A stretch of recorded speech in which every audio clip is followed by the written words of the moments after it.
Hello, everyone, and welcome back to A Polite Notice. I bet you missed us. To be fair, whoever missed us is us. I really missed doing this. It's been a very long while that we haven't done it, and I bet Dan misses this too. We've been away for the break, but it didn't mean that we were away from motorsports because we did so many fun things, and we have so many fun things coming up as well. But first of all, we have to cover what happened today at 4 a.m. because usually I'm not awake by then. But I don't know why the sports make me do things. Thanks. 4 a.m. for us, a nice chill 3 p.m. for Australia. So Exactly. we suffered this maybe 3-4 races out of the year as Europeans. Absolutely. Australians, bless their souls. If you're an international motorsport fan, I feel for you. This is not for the weak. I was 3 cups of tea in. I was in my duvet with my cat, John Lewis fleece on. Like, I can't. I was not built for this. So if you were, kudos to you. You're a better fan than I am because I wouldn't do this for more than we have The thing is, because let's not forget, the weather is not helping either. It's extremely cold here in the UK. You just want to stay inside. And whenever it hits the perfect temperature, you feel like your eyes started closing. And it's just like, no, it's torture. But we had a great race. I feel like this was the best way to start the season. All of that being said, yes, Formula One is back finally on the 8th of March on International Women's Day, which there's something that we need to talk about regarding that, which will be really nice. But it just fired off its opening slot in Melbourne in Australia, Albert Park Circuit, and it did not disappoint. And whoever was in charge of Lights Out, they also really wanted it to start because I'm pretty sure I've never seen them that quick be ready that quickly. I just want to, if there's anyone out there measuring that, or if there's somewhere that we can find, there's definitely somewhere we can find the measurement for that for the past, let's say 10, 20 or so years. I guarantee it. That's in the top 10 slots that Lights Out have ever gone through. Yeah, absolutely. I mean, they missed it as much as we did. But the fun fact is, because we followed Bahrain, we followed the preseason testing, Barcelona, everything.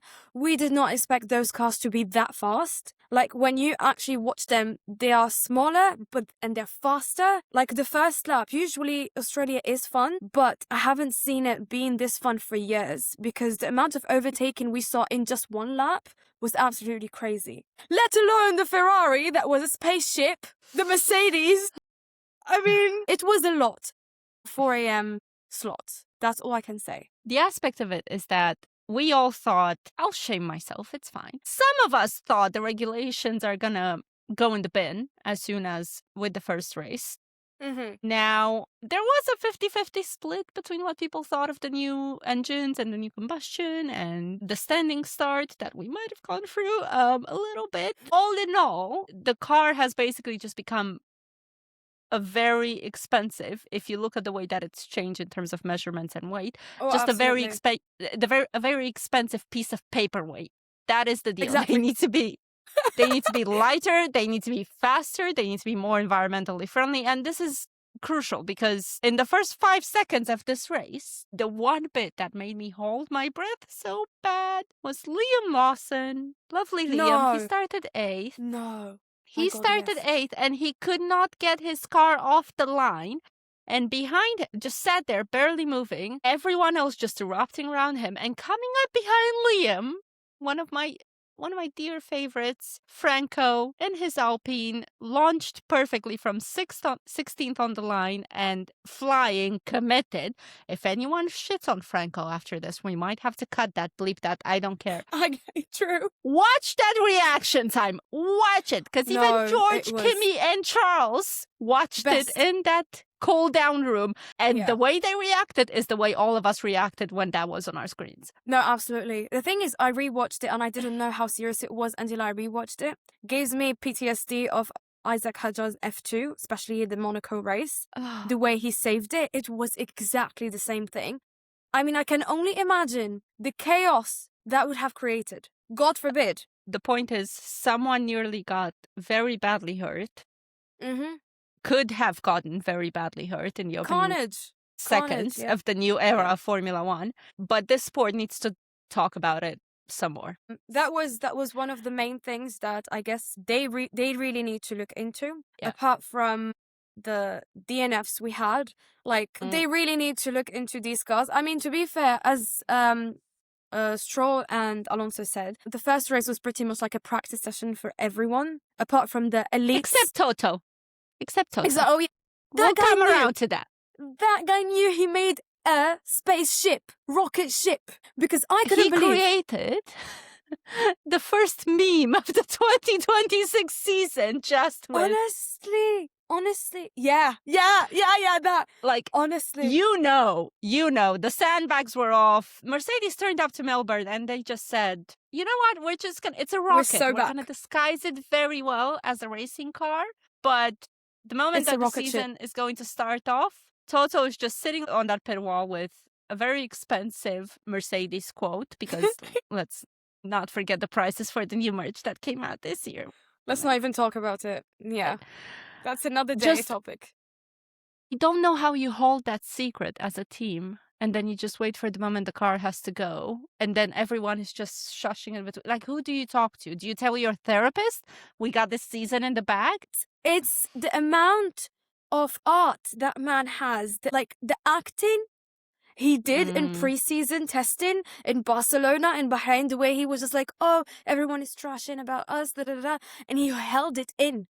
I mean, if it were me, I'm not going to be able to hold it because of the amount of people that are trashing me on social media. I'd be like, you guys are not ready for what I have in mind. But he did it perfectly. Ferrari's also looking good. We're going to whisper that. We're not going to say it too loudly. We're not going to be as excited as we are with Mercedes. I'm going to hold my hand and your hand while saying this. I don't want to keep high hopes. I don't even want to think about high hopes. My hopes were out the window with this first race because you know, good old safety car. We're gonna miss the old one. She was so pretty. She was gorgeous. The good sexy Aston. Anyway, virtual safety car turned out because Isaac, who had a brilliant start in the first place anyway, Red Bull wasn't feeling it, so he packed his bag and went home. Let's retire him.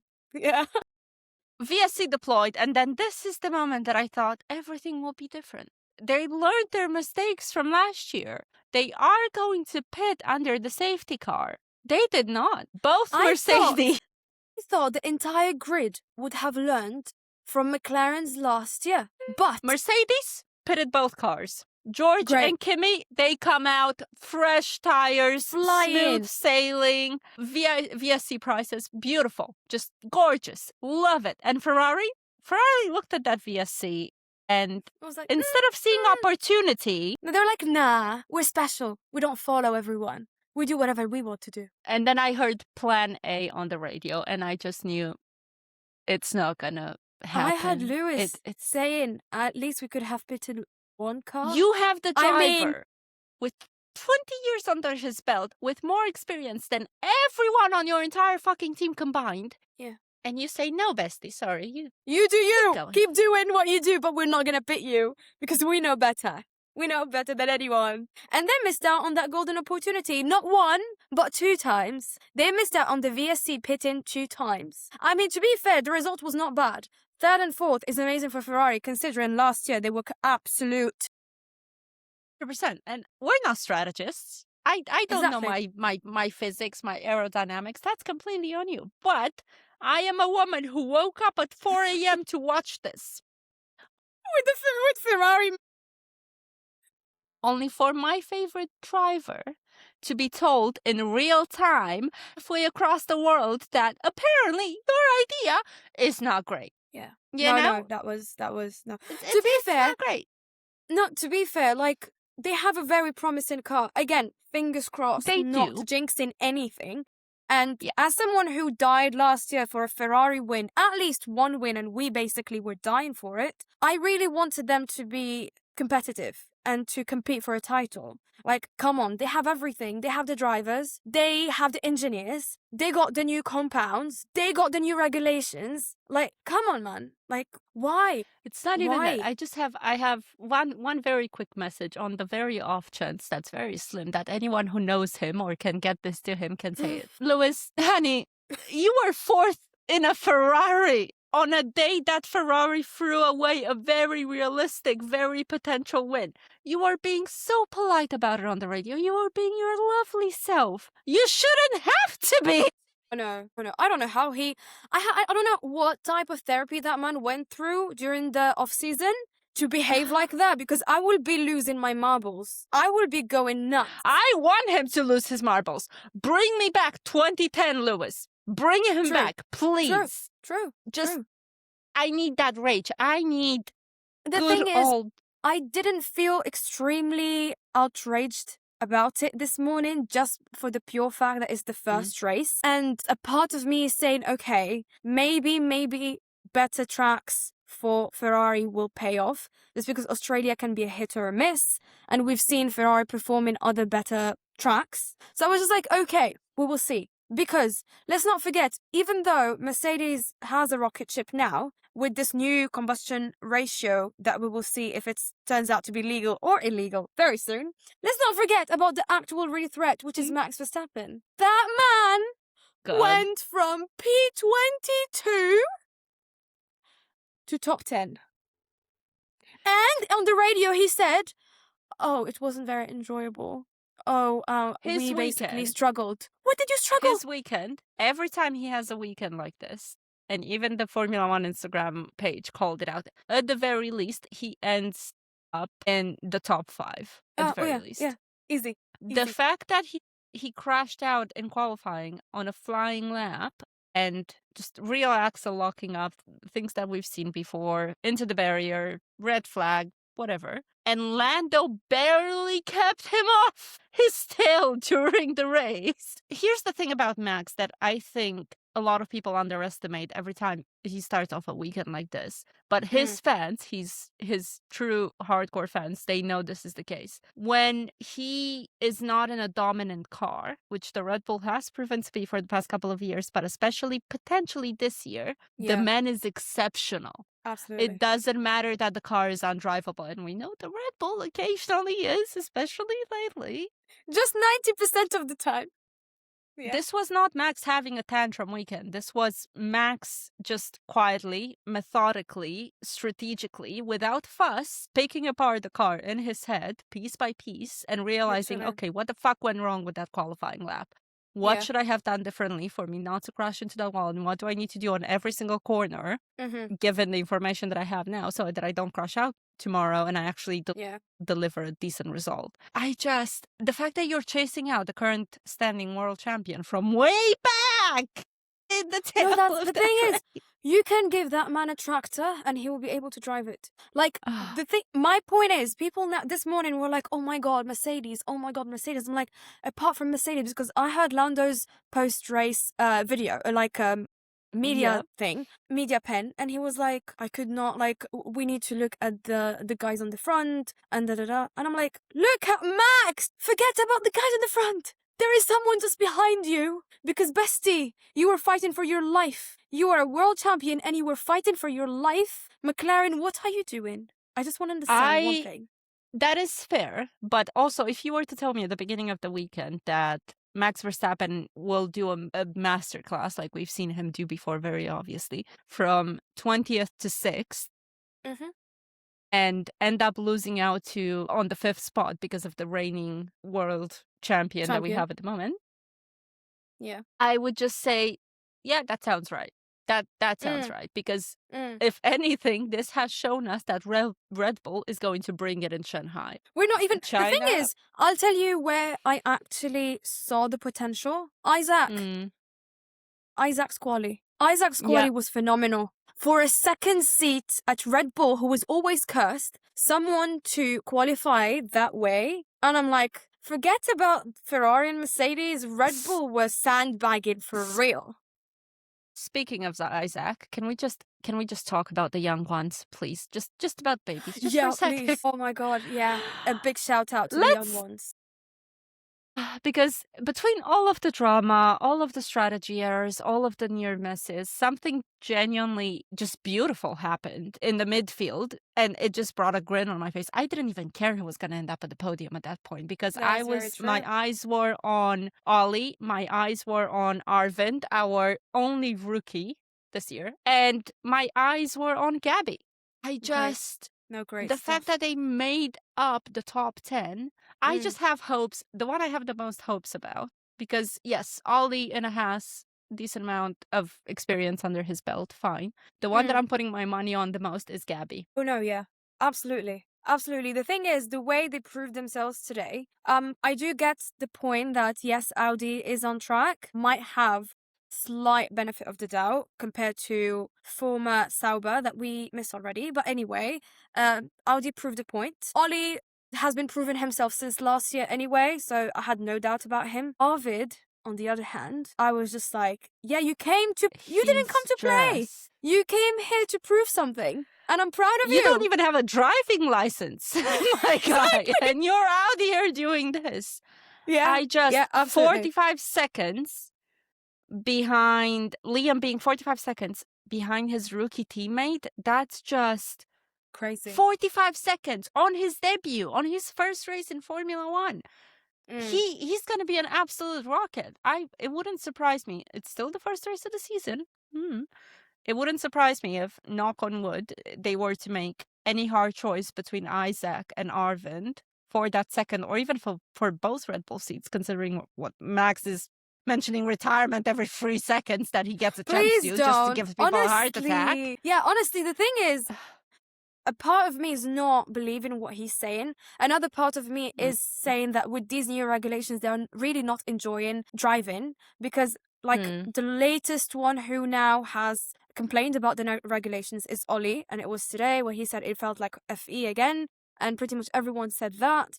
I feel like if they are taking the enjoyment from them, many of them will basically have decisions to move teams, retire, or do things like that. Like we saw the rumors in the off-season about Alonso, about Max, about so many people. And I'm just like, these people need to do their jobs, yes, but at the same time, they need to enjoy it. Otherwise, if they don't enjoy it, us as fans, we're not going to enjoy it either. And that's the main problem. But again, it was a very promising start, I would say. Can we just give a moment to Carlos? Because I feel like we need to, with the Williams pop-up in London happening as well.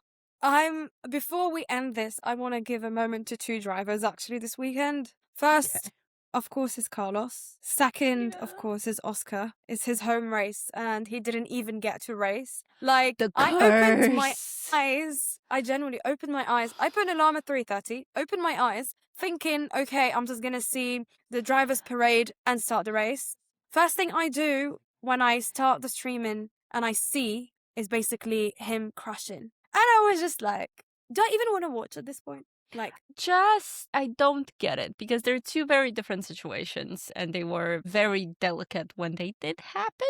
Well, Oscar's situation was delicate. Carlos did not so much. Why do the good ones have to suffer? I don't get it. Carlos was, bless his soul, 2 podiums last year.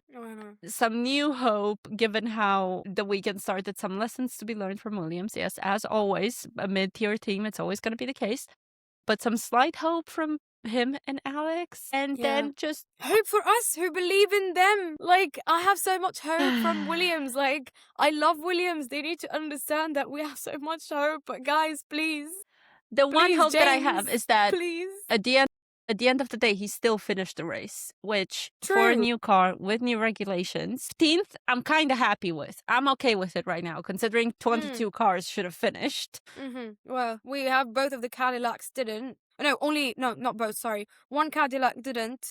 2 Aston Martin didn't. Nico, bless his soul. Oh my God, poor Nico didn't. He was so happy for Gabby, but he didn't even get the chance to race. There's so many takes from this race, to be honest. But yeah. Then just with Oscar, I genuinely cannot, because the universe has apparently given Oscar a Melbourne curse. I don't know why. Last year and this year. Like, what has he done? Why does it have a very specific variety of things happening? But we in also need Melbourne? an Australian winner. Like Daniel Ricciardo was on podium once before they told him, oopsies, there was an issue with the car. Sorry, you're not gonna get it. And they robbed him from the win. Oscar crashed. When are we gonna get an Australian win? When? We Because love you, both Oscar. of these two drivers, I don't know. There's always Shanghai. Go to Zoo and ask him if his family would like to adopt you in the meantime, just for that China race, for that China Yeah. weekend. Just look up some heritage. We'll mean, find I you have another home race. Some hope he can win the Monaco one, purely because now he's also Monegasque,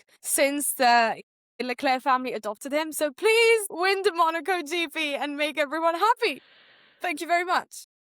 Right. But anyway, Something to wrap it up. Yeah, go ahead. non-race related, just one last thing, because we need to give a shout out to the ladies and to ourselves. Oh yeah, too, let's be honest. International Women's Day. 8th of March, International Women's Day, and something gorgeous about this race and this particular circuit, Albert Park circuit, that we didn't see coming, but it was very lovely. So the official name of turn 6 is now In Her Corner. And it's a real corner, an actual turn on a real racing circuit at a real Grand Prix. And every time a driver is going to clip that apex on the TV graphics, it will flash up the corner number, but also the actual title of it. And every time a young girl might watch it on TV and sees that and looks at the history behind it, you never know who's important and might promote to actually seek a career in motorsports or in aerodynamics or in true. engineering. Yeah, but I am really not looking forward to hear the commentary saying, "Oh, Max Verstappen has just passed by In Her Corner." Like, let's be for real. I mean, just why? The same way they have removed Mom before the start of the season, they could have easily named this corner better. That's what I'm saying. If you would have done their last names hyphenated, I would have been so happy for that. I would have been so grateful. It would have actually been theirs together. Yeah. Instead, you've done this. You have weirder ass circuits all over the world that people can barely pronounce. And you're flicking your little few brain cells as the FIA officials for this? For one turn at the Australian Grand Prix at Albert Park circuit? I rest my case, to be honest. Anyway. Because, well, the thing is, we had a great race today. Yes, quick And that's what recap. matters. What do we actually know? It's a new race. It's the first race in a new era. We know that Mercedes have built something very, very quick. That we know for sure. Yep. We know that George is very happy about that. Yeah. Extremely. Just Ferrari's saying, I like promising. it more. I like this engine. Great, good for you. We know that, yes, Ferrari have the pace to fight. I really believe that. Yeah, I'm trying to believe that because I started with the same belief last year and we saw how it ended. I but don't yeah. know about the strategy. I don't know about the strategy, but I can see the pace. Charles has Potential. proved that there's pace there. There's potential. To be honest, let's be completely honest. I really love the battle of Charles and George. Like, overtake this corner, the next corner, there's a new race leader, and we kept going like that. That was fun. That is true, but I'm not gonna lie, given that Max is little 20th to 6th in a race full of drama, I'm hoping for a George Max battle. I feel like that will bring us... Please, I'll pay for it. That would give me so much drama, so much. The princess and the lion fighting it out, just give me. Can't wait. But give it to me in a race where I don't have to wake up at 4 a.m, please. Yes, ideally, yes. We want to see that throughout the season at reasonable hours. We know that, what else do we know? We know that the young ones, Arvin, Ollie, Gabby, they're definitely here to stay. Kimmy, they're here to cause... Of course. They're here to cause problems as well, potentially, which I'm not going to be disappointed if I see. I want some drama. I want some character to come out of this season. I don't know who they fully are yet after only 1 year. True. So I want to see what they have to offer me. And we know that Turn 6 at Albert Park has a new name. And we know that McLaren hasn't shown their full potential yet. Because, like, come on. I mean, yeah. As long as Oscar recovers more smoothly than he did last year when he hit a certain bump in the road that we shall not name because we hold our Oscar fans close and dear to our heart.